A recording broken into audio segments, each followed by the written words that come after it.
Hello. This is Heshi Kantankowitz coming to you from the Hebrew Home for the Aged. High-class living for Jews who have nothing better to do but sit around and wait to die. I want to begin today with a moment of silence for Justice Ruth Bader Ginsburg. Now that that's over, let's talk about that mumsa Mitch McConnell. Ruth Ginsburg's not even dead long enough for her kishkes to stop working, and already he's talking about a replacement. Mitch, you chaza, schmuck, alte kaka, coffin cup. Pardon my Yiddish. You chaleria, pisha, cluster. I got to stop because it's bad for my blood pressure.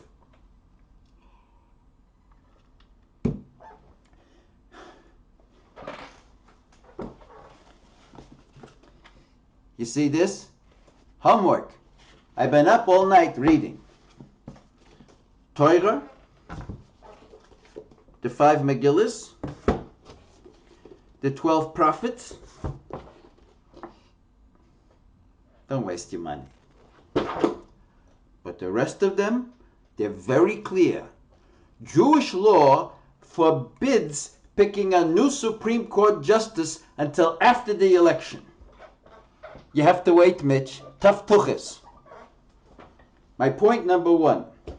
You have to wait until we sit Shiva. Now, Shiva, you told them already, they get it.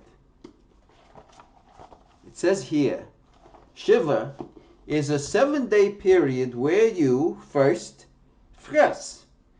Everybody brings a plate. It's too much, but you say would be ashamed to let it go to waste. So you stuff your face anyway. A lot of people don't know. Death is the main reason Zabar stays in business.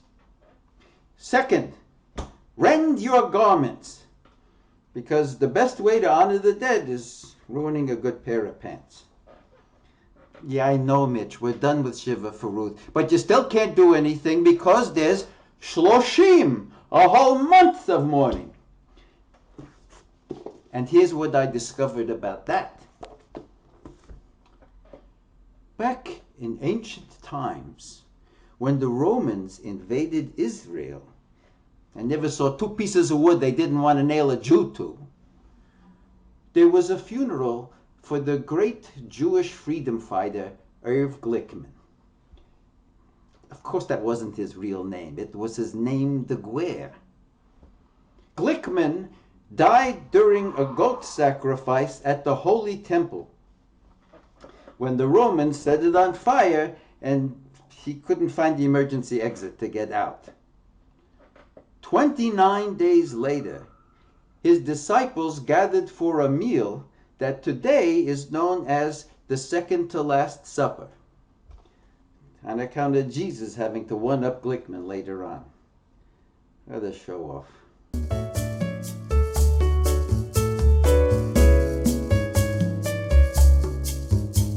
Anyway, while they ate, the disciples debated whether the new Roman King Herod was good for the Jews. One side said he was a raging, murderous anti-Semite. The other side said he was even worse. Pretty soon there was a whole geschrei about it. And as so often happens in Jewish history, everyone was so furiously debating, no one noticed that their enemies were gathering outside to kill them. The next day, the relatives were taking the dead bodies down from the crosses. To make sure something like this never happened again, the rabbis wrote, "It is forbidden during Shloshim to talk about politics." And in the subsequent appendix, they added that applied to nominations for Supreme Court justices. So, after Shloshim, we have October 18th. But wait a minute. There's a whole year of mourning you have to do. And look what I found out about that.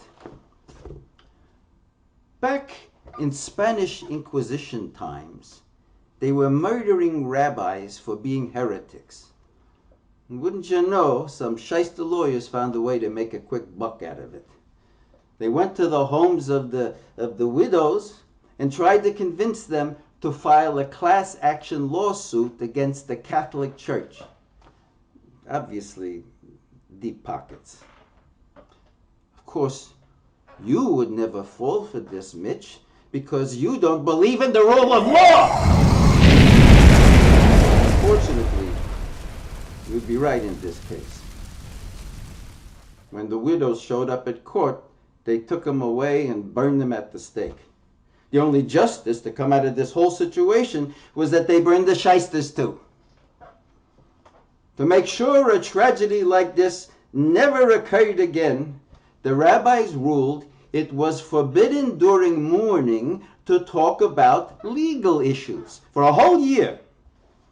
That was when the statute of limitations ran out for filing class action lawsuits. Now, if Trump is still president when the year ends, go ahead, Mitch. Choose a successor. If Trump is still president, half the country will be dead from the virus, and the Supreme Court will just be deciding disputes over wills. Now I know, Mitch, you're religious, so you would never want to do anything against Judaism. But just in case you're thinking about violating our laws, I'll remind you that the Jewish Bible ends before all that mishigas about love and forgiveness in the New Testament.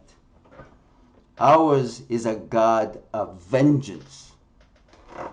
So Mitch, Schwanz, Schmuck, Putz, on the roof!